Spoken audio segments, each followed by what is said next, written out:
byrjum á fréttum dagsins sem kannski bara dýrtíð og sama. Já, það kannski bara dýrtíðin og þetta rætt inn á þingi og víðar.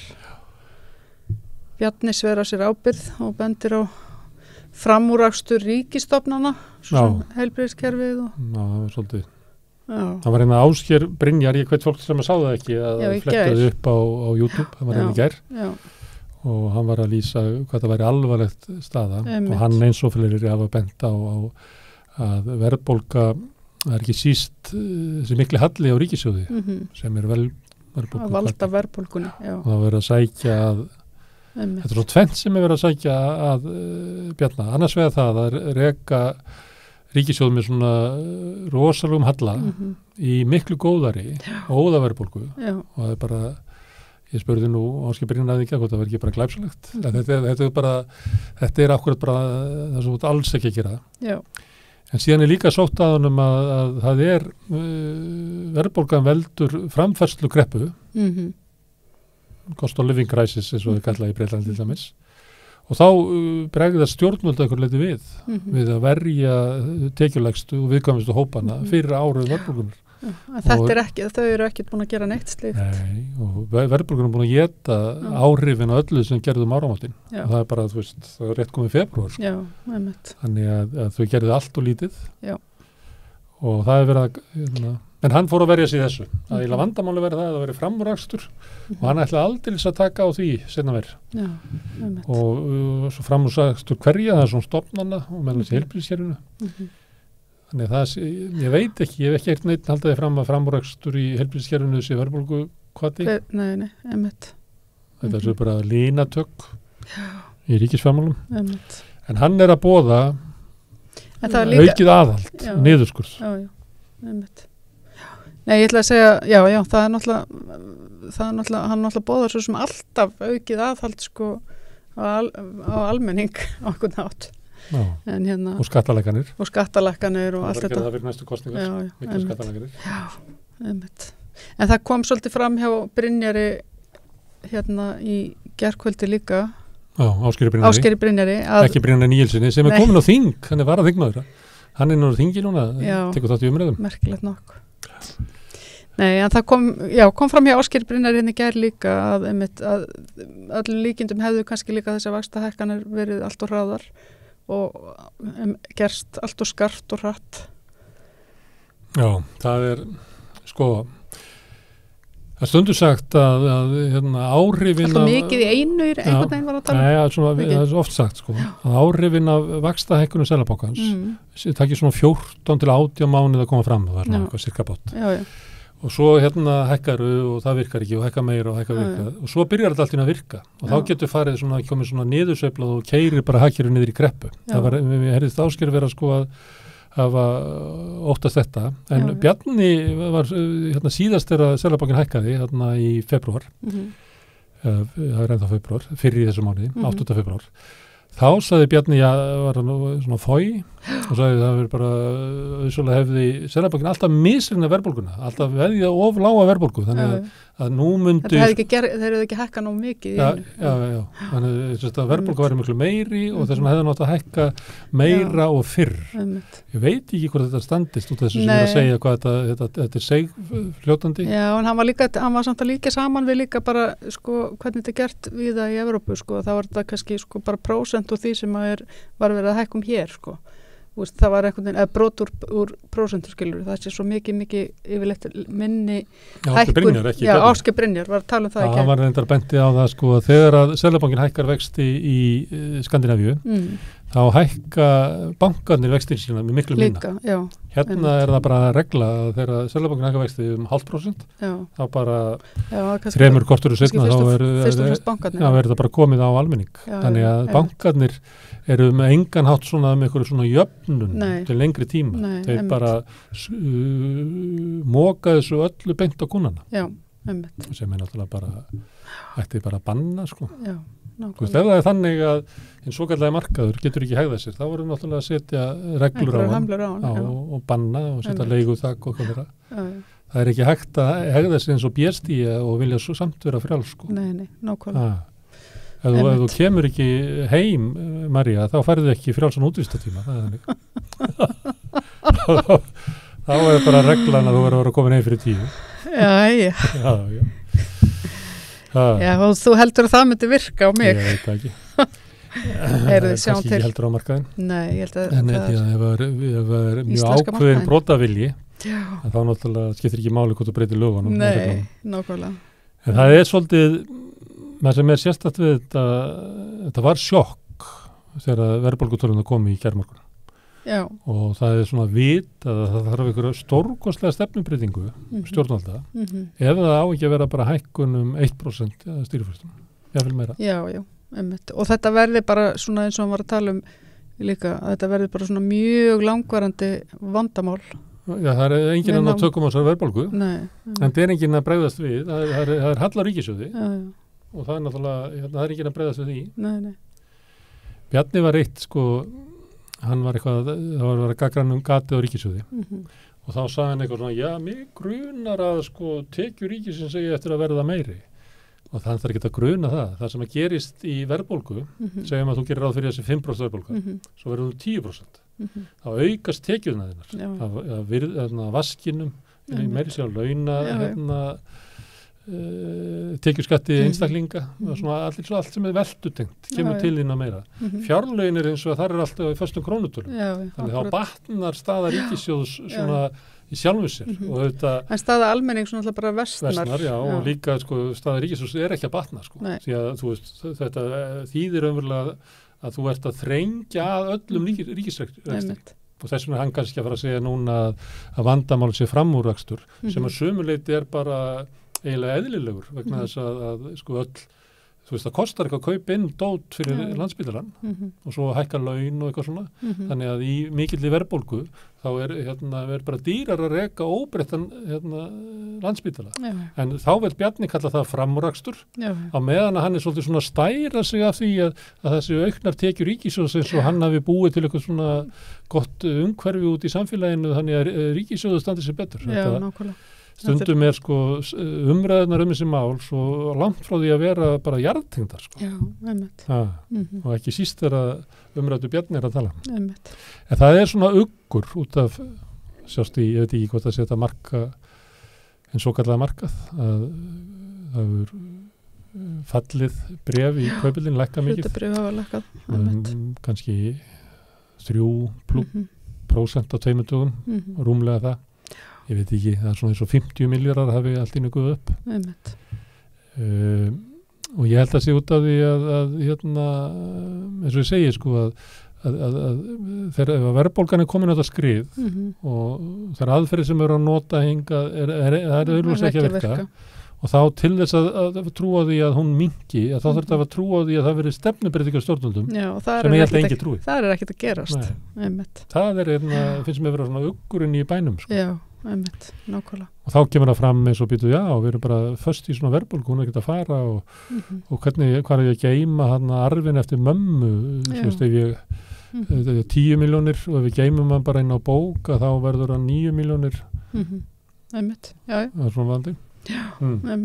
Félög sem hefur ykkur að sjóði sem að þarf að geima þú veist það er ekki bara þetta er bara eðlilegar vangaveltur í svona ástandi og svo það sem kom fram hjá Ragnari Þór í gær að til þess að kjarasamningar sem hann gerði haldi verðgildi sínu miðað við verðbólgun sem er núna þá verður það bara búið í jáfnvel seint í vor öruglega seint í sumar eftir það er bara verðbólgan að éta kaupmátturinn. Já, nákvæmlega. Og þá þarf það að trúa því að ríkisstjórnin komi í mitt sumar með breyti skattkerfinu lækki skatta á lægstu tekjur. Hefur þú trúað því? Nei. Ég veit ekki, það þarf eitthvað mikið til það gerist. Já. Ég meiri trúa því að þeir lækki skatta á þá ríku en meira. Það kom nefnilega fram í gær að meiri segja forstuðumenn hagdelda bankana sem oft er nú bara svona nýfrjálsríkju páar það var sagt að það yrði að gera eitthvað það yrði eitthvað að gera til þess að verja hinn tekjulágu fyrir áhrifum verðbólgunar og við höfum ekki heyrt þetta áður. Þannig það svo allir átti sig á því, það verður að gera eitthvað og sá rennur upp fyrir fólki býtuðu líkunar á því að stjórnvöld gera eitthvað eru bara ekkert mikla. Þannig þetta held ég að sé tíðindi dagsins. Já, akkurat. Og setti eiginlega kjaradeilurnar í skuggan. Í skuggan, já. Já, allt í einu það sama, allt í einu hvað að gerast inn í karpúsi. Já. Það því að raunverulega stóru samningar sem búið að gera, þeir eru allir í uppnámi. Já, það var svona eitt samt sem að kannski stóð upp úr uppnámstengt í kjaradeilu SA í dag og það var ástráður skamma Stefán Ólafsson fyrir að posta á Facebook. Já. Svolítið fyndið. Já. Stefán svona grandóld með í samningarnefndinni. Og það hann sem að færa fyrir reglustreikuna á puttana. Hann óþekkastur. Já, hann óþekkastur. Hann bara ofbauð, þannig greinilega. Gekk fram á honum. Þetta gekk fram á honum. Hann sagði þarna var verið að díla 1000 kall. Já. Þannig að Ástráð segir að þetta sé þetta sé ekki rétt hjá Stefáni, það svo önnur málsmaður og það eiginlega sem merkilegt þegar maður Já, hann segir það þurfa að horfa á þetta í víðara samhengi. Já, en hann sagði ákveðna hluti. Til þess að þetta leggja fram miðlunartillögu, þá var náttúrulega ganga úr skuggum að báðir aðilar séu sáttir við það að hún sé lögð fram. Já. Þannig að lendi ekki það sama, annar neitar að afhenda kjörgögn eða láta kosningu fara fram. En svo sagði hann annað. Til þess að því að það ekki hægt að setja allt inn í miðlunartillögu. En það eru í kjarasamningunum alls konar hlutir, það svona sérmál eins og býst við að sé í sambandi við bílstjórana sem að keyra eldsneytið, að þeir vilja fá svona leiðréttingu út af því að þeir eru með hættulega efni. Það svona ýmis svona sérmál sem erfitt að tróða inn í miðlunartillögu og var ekkert í miðlunartillögu allstens. Þannig því meira sem Ástráður talar þetta mál, því augljósara verður að þessi miðlunartillögu allstens var eitthvað bara gaggalag úr. Alveg, já, einmitt. Hann eins og hann hefði bara samið en það kom að menna daginn eftir hann að fundin eða ekki, sem hann var bara í 1 mínútu. Já. En svona samið hann bara í einhverju reiðikasti, sko. Já, þetta var svolítið þannig, sko. Og þetta var náttúrulega bara svona rár samningur SA í rauninni, sko. Já, bara beint. Við starfsgrunnsambandi. Þannig og það stemmir alveg við það sem Sólveig Anna hefur sagt, sko, að hann hafi í rauninni aldrei hlustað á kröfur Eflingar. Eða rætt neitt sérstaklega. Og það kannski munurinn sem að maður heyrir sko að Ástráður virðist alveg setja sig inn í kröfur Eflingar. Og Sólveig Anna lýsti hérna fyrir okkur að því Ástráður var sáttasemjari í deilu Eflingar við sveitarfélögin og Reykjavíkurborg og hún talaði með að hann hefði heyrt, þá var það áður en hann var sko skipaður. Og þá var hann eiginlega að bera það saman sko. Að munurinn hafi verið sá að Ástráður heyrði hvað Efling sagði. Akkurat. En bara Aðalsteinn Leifsson heyrði aldrei neitt. Nei, hlusta ekkert á það. En þetta náttúrulega bara spurningum að vera kannski professional í vinnunni sinni eða ekki. Það sem ég held að vandamáli sé, sem stærsta vandamálið, það sem að SA hefur barist gegn, að Efling fái meiri en aðrir. En núna eins og Efling hafi svona sett sér við að fá það ekki, heldur snýst þetta bara að laga launastigan. Og það getur verið ágreiningur og og það kannski það sem að Stefán að vísa til sem þessi 1000 kall til að frá. Hins vegar annar mál sem að SA hefur alltaf sagt sko, sem það að ef að þú ferði í verkfall, þá missur alla afturvirkni. Við semjum ekki afturvirkni, að samningur byrji 1. nóvember ef að þú ferði í verkfall. Ég held að þetta sé sko stóra málið. Þetta standið núna. Já, því að það er ekki hægt að búa til miðlunartillögur þótt þú farir á móti Eflingu. Ef að þú mátt hvorki hækka umtalsverð, kannski þú veist 1000 kall til eða frá, en þú ætti að fórna sko afturvirkninni sem að kostar kannski nóvember, desember, janúar, febrúar, kostar kannski 200 skall á mann. Já. Þannig ef þú ætlar að bæta upp 200 skall á mann að þá þarftu eiginlega að hækka launinni á Eflingu kannski 35.000 umfram starfsgreiðsrabattið og það gengur ekki upp. Ég held að þetta sé dilemma sem er í gangi núna. Það er ekki dósanlegt. Og með því að það er orðið núna svona opinbert og viðurkennt og svo að SA hafi ekki alveg gert það þegar Efling taldi að miðluna til að aðeins þess að það verið lögð fram án samráðs að þá er vita núna að Ástráður ætlar ekki að gera það nefnum með samráði þannig að það er ekkert skjól fyrir SA að segja þessi afturvirkni við höfum náttúrulega aldrei samþykkt hana en við verðum að bara láta þetta ganga undir allt hvaðið okkar félagsmanna að því að það vita allir að hún verður ekki lögð fram nema með svona eins konar blessun samningsaðila. Þannig að ég held að þetta sé vandamál. Já, akkurat. Þannig að það var önnur frétt. Já. Það er búið frétt á þingvislunni að því hún alltaf verið Já, það er aðeins verkfallið farið að býta aðeins núna á þingmenn, sérstaklega núna. Ég veit ekki, kannski öllum saman þetta sko. Já. Þingvisla var alltaf í Súlnasamlingalanda. Ég hef unnið í þingvislu okkur tímann. Það skengja þar. 44% hótelrýmum í Reykjavík hafa lokað. Já. Það var frétt sem kom í Hagstofunni. Hagstofan kom með 2 merkilegar fyrir þeir. Ekkert merkilegar, það var bara nýtingu hótelherbyggjum í janúar. Og þá sá ég að það var 77% nýting á hótelum í janúar í Reykjavík, sem er bara ótrúlega mikið. Já, það er ótrúlega mikið. Ég veit ekki, Nabbaru Laugaveginn og svona. Já, stundum. Já. Það er alveg krökt af túristum. Ég veit það. Það eru túristar út allan bæ, hérna niður í bæ. Stundum kom það þannig í febrúar kom það er eitthvað svona frí, eitthvað stór í Asíu og allt í einu koma mikið Asíu. Nú er bara, það er bara frönsku og alls konar portugalsku. En maður sér þetta bara í nágrenni samstöðurinnar hérna. Það er bara mikið, það er náttúrulega mikið á hótelum hérna Söðurlandsbrautinni og hérna kring. Já. Og það er alltaf rosalega mikið að túristum hérna. En svo í janúar. Það þarf ekki að vera á lögveinum sko. Já, en í janúar, þá er nýtingin utan Reykjavík bara allt niður í 20%.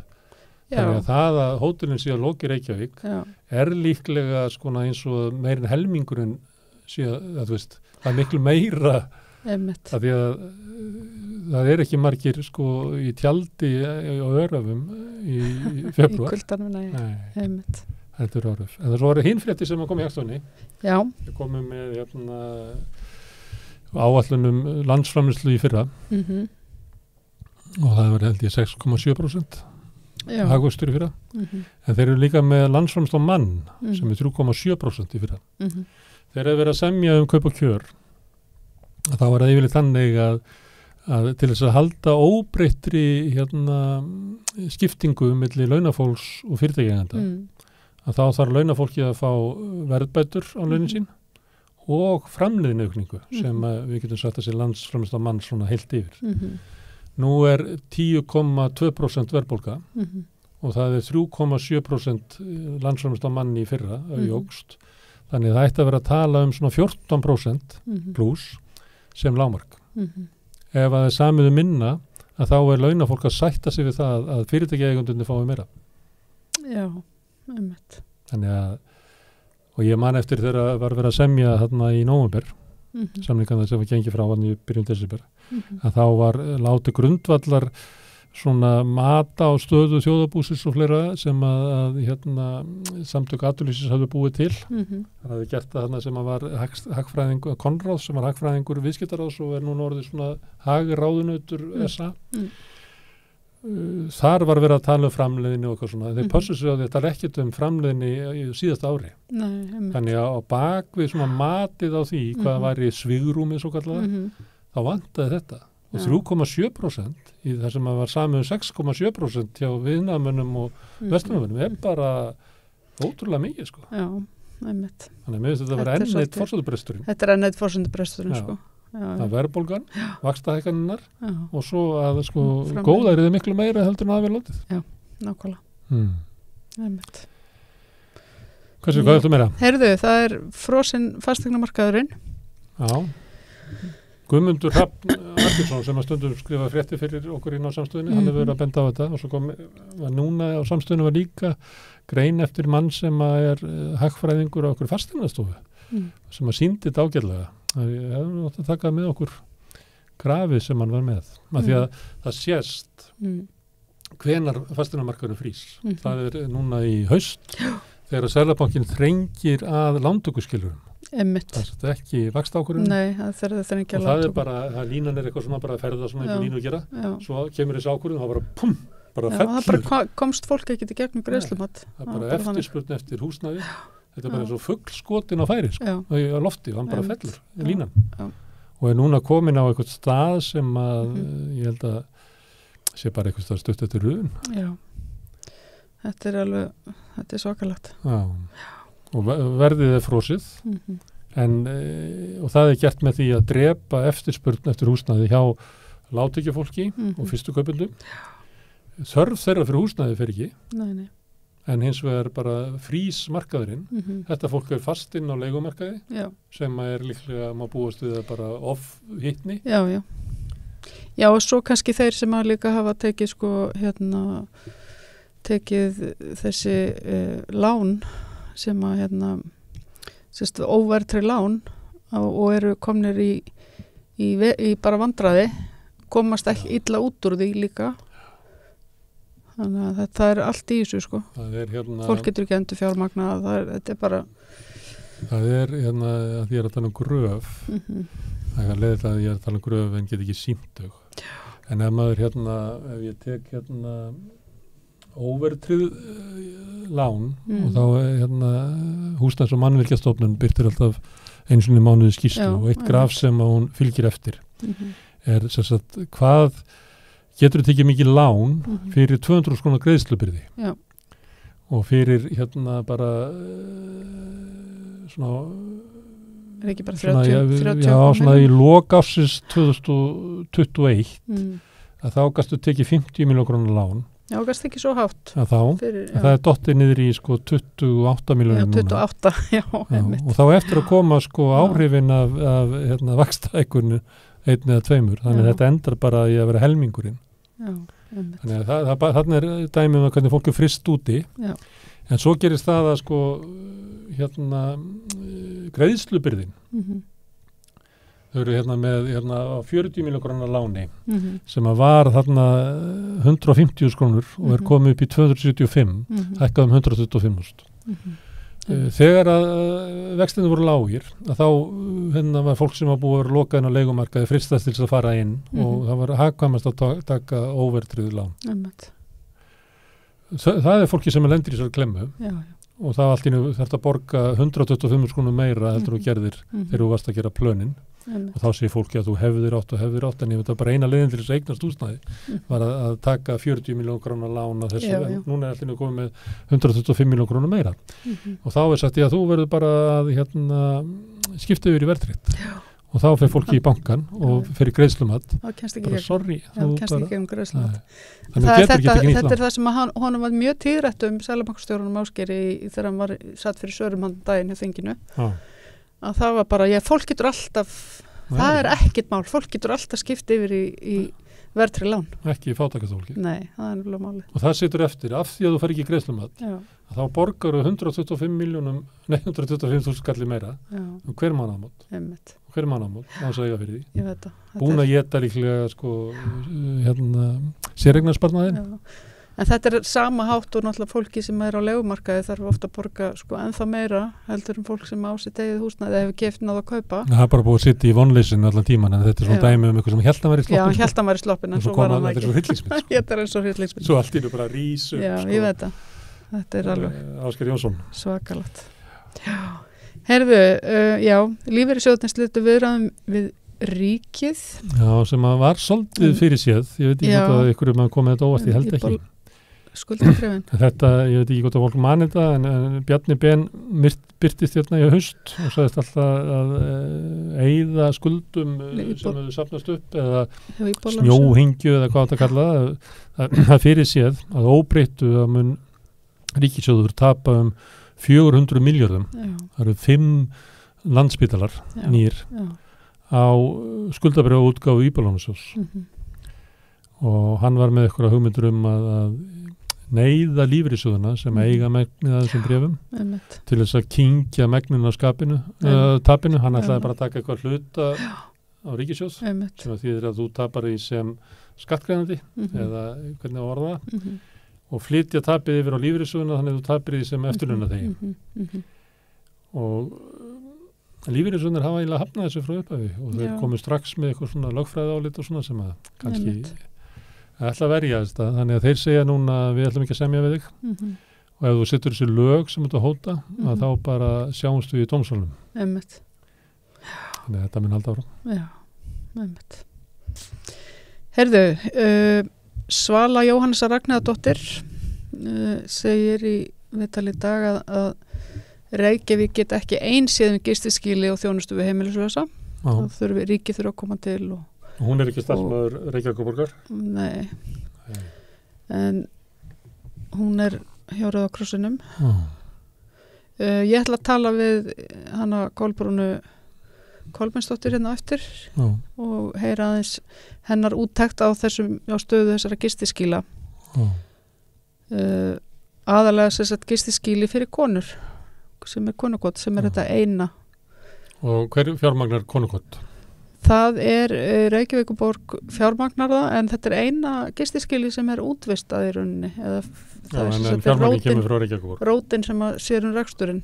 En öll gistiskýlin fyrir kalla eru út á Granda og niður á Lindagötu. Já, það allt Reykjavík borgin. Smáhísin út á Granda sem þetta rillingur. Já. Svo smáhísi, ég veit ekki þú komin í notkun upp í Guðnesi. Eitthvað held ég, var ekki eitthvað... Svo stendur til að setja... Svo vill enginn hafa þau, sko. Stendur til að setja þau í Laugadalinn eitthvað þar. Já, að það vill enginn hafa smáhísin í sínum garði. Þetta svona... En þeir sem eru heimilislausir á götu Reykjavíkurborgar náttúrulega ekki allt reykingar. Nei. Reykjavíkurborgar svona... Það var alltaf sagt í gamla daga að höfuðborgarsvæði verið 2/3 af Reykjavík og Reykjavíkurborg verið 2/3 af, þá ætti Reykjavíkurborg verið svona 43% eitthvað á móti hinu sveitarfélögunum. Já, þannig að Reykjavík minnihluti. Já. Þannig að það skrítið að Reykjavíkurborg sjáum þetta allt. Sjá þetta eitt. Já, sjálfsögðu.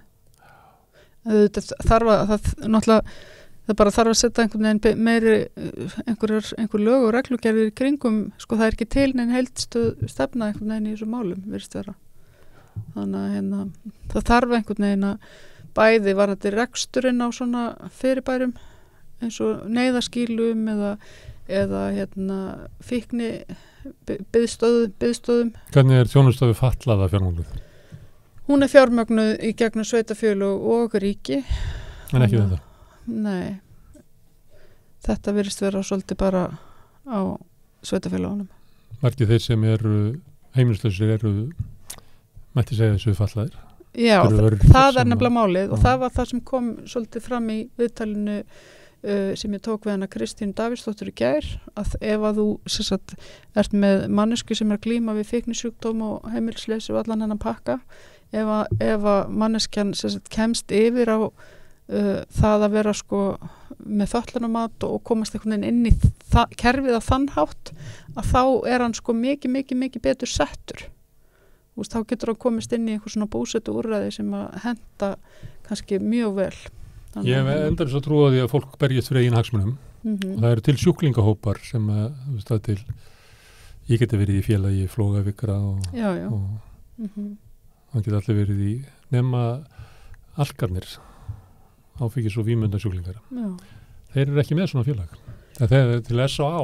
en það er ekki sjúklingafélag. Það er áhuga fólk áfengisvandan sem eru að byggja upp meðferð. Já.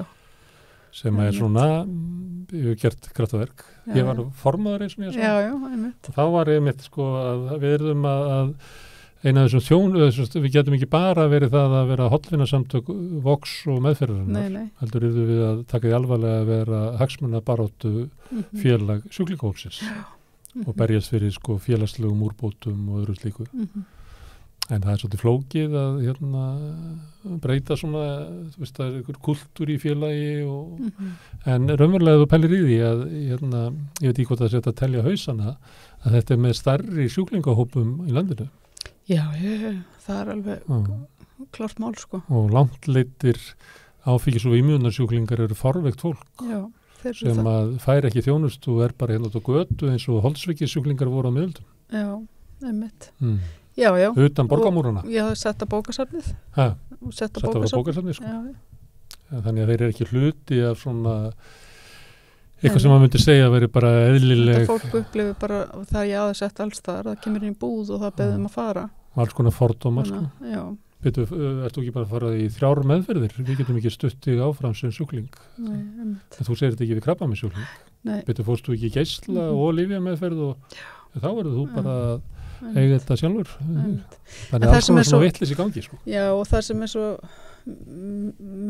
svolítið magna við þetta líka er það að sko, þú finnur innan mun á sko geðsjúkdómum og fólki með líkamlega sjúkdóma og þú finnur innan mun á fólki með sko vel skilgreinda líkamlega sjúkdóma og illa skilgreinda, sýnilega og ósýnilega En svo sérðu líka... Það svo giktin lendur oft í vandröðum því að það er ekki að mynda hana. Já, einmitt, eða mælan í blóðpröfu. Það er ekki heldur að mynda alkoholisma. Nei, einmitt. En svo ertu með fíknisjúkdóm og þú getur ekki farið farvegur, skaðaður eða slasaður inn á bráðamóttöku og búist við því endilega að fá hjálp af því að þú ert undir áhrifum. Þannig að það er líka... Og þá kemur svona löngu til þess að þjóna fólki einhvers staðar á einhverjum bíl, undir einhverju brú. Já, þú færð ekki að leggjast inn á geðdeild svona nema þú bara verður edrú fyrst, skilurðu, þó þú sért alveg bullandi geðveikur. Þannig að það er einhvern veginn rosaleg skekkja. Landspítalinn hefur reynt að þróa meðferð einhverja eða við tígreinda svo kallað. Já, það eru einhver meðferðarúrræði inn á Landspítalanum. En var þetta sýnilega og ósýnilega sjúkdóma? þá var hérna einn af Kennedy-ættinni, Patrick Kennedy, hann er sérsagt, hann var sko áfengissjúklingur og ég held að hann hafi líka verið í svona ópíóðum og hann er líka svona manniskur eða svona bæpólar eða eitthvað. Og hann hefur verið að berjast fyrir, hann satt á þingi í hérna öldungadeildinni með hérna Edward Kennedy, frænda sínum, og hætti á þingi að hann sagðist ekki nenn að vera á þingi þegar Edward Kennedy var hættur, Ted Kennedy. Og hann fannst það bara þingi verið ekki að sama þegar Ted verið farin, þannig að hætti á þingi. Og þá fór hann að berjast að reyna samin að baráttu þeirra sem varu með geðsjúkdóma og fíknisjúkdóma og krafan var eiginlega svo að þeir sem að væru með andlega sjúkdóma, getum við kallað það, fengi sömu þjónust og þeir sem varu með líkamlega sjúkdóma. Og það sem að hann gerði, ég fylgdist með þessu svona sín tíma þegar var ég að sá og svona, mér fannst það vera svona barátta sem að mætti alveg koma hingað. Já, nákvæmlega, ég er sammála. Af því að þessir hópar eiga margt samílegt og margt sem er erfitt að tala um. Það er til dæmis börn alkohólista og börn fólk sem á við gæðran vandamál að stríða. Þetta er svona hópar sem að sjúklingahópanir eiga rosalega erfitt með að tala um. Það er margir fullir af samvinskupiti og eitthvað svoleiðis. Þannig að við þyrftum ennst að finna eitthvað svona leið til þess að tala um hérna bæði sko afleiðinga sjúkdómsins. Þetta er oft sjúkdómar sem að valda sko gríðarlegu sko félagslegu hruni. Þetta er oft sjúkdómar sem að keyri fólk niður í fátækt. Það er hérna kannski bryttum við upp á þessu í hérna rauðaborðinu. Herðu, það er nú ekki mikið eftir nema fiskarnir þínir. Herðu, mér langar að tala um strókufiskana. Mér finnst þetta er svona fyndnast. Það er strókufiskur. Það er eitthvað krútlegt við þess að frétt sko, af því að það kom gat á netið hjá þeim hann í Skarðshlíð. Og var það eitthvað fiskur sem nagaði gatið og strauk? Það er ekki vitað, þetta var svona eitthvað að fór misjöfnum sögum að við sumum fréttum var þetta 10 cm gat og í öðrum fréttum var þetta 20 cm gat, en þetta náttúrulega, það er stutt síðan að það sluppu út alveg gríðalegt magn af laxi sko, út úr einhverju svona sjávareldi, þannig að þetta var náttúrulega, svolítið sjokk að þarna hefði fundist gat, en þeir greinilega hafa tilkynnt þetta strax sko, og gerðu strax við einhverja bráðabirgða viðgerð, svo fara þeir að leita laxi þannig kring í dag og fundu engan. En og það farin? Hann er náttúrulega bara farin, ég meina að hann getur farið hvert sem er sko, þannig að en þetta sýnir þannig að þeir hafa vantarlega fundið gatið mjög fljótt, það hefur vantarlega ekki lekið þannig út lengi. En þetta er samt svolítið krútlega frétt. Það er ekki þannig eldislaxinn þessi hættur að kunna veiða og komi alltaf að biðja um mat. Nei. En það er samt sko, það er samt þannig að hann náttúrulega eftir hvernig aðstæðum hann er alveg upp í, að þá lærir hann mismikið. Laxinn sem er bara svona viltur lax í íslenskum ám, hann er klárastur sko, hann er mikið klárari að lifa af. Það segja nú bara viltufiskarnir sem eru ákveðna fordóma hvert eldisfiskin. Já, þú gæti túlkað þannig sko. Það er ekki lítið niður á eldisfiskin svona. Jú, en ég meina þeir eru... Veiðimenn líta niður á hann eða veiðan. Jú. Það er voða spennandi að veiða eitthvað fisk og svo draga hann, það er eldisfiskur, þá finnst þeir eins og það verið gabbaðir. Já, enda þeir eru náttúrulega bara svona þrælar fiskana, sko, laxana. þannig lagað. Þeir eru bara neftir í þrældum þannig að einhverjum stórum netum. Þess vegna ættum við að fagna stróku. Þetta er svona Spartakus sem að slapp hana. Já, einmitt. Það sem ég segi, þetta er dásanleg frétt, sko. En hérna, já. Og líka sína myndir af því þegar nagar gata á... Það hafa bara búið til bíómynd þetta. Svona teiknimynd. Strókulaxinn. Þetta er bara nýja Nemo, Finding Nemo. Þetta er líka í Skarðslíð. Já. Það er svona gott nafn fyrir... Bíómyndina. Já, strókufiskurinn í Skarðslíð. Strókufiskurinn í Skarðslíð. Herðu, við sjáum það seinna við rauðaborðið, strókufiskinn í Skarðslíð. Við ætlum að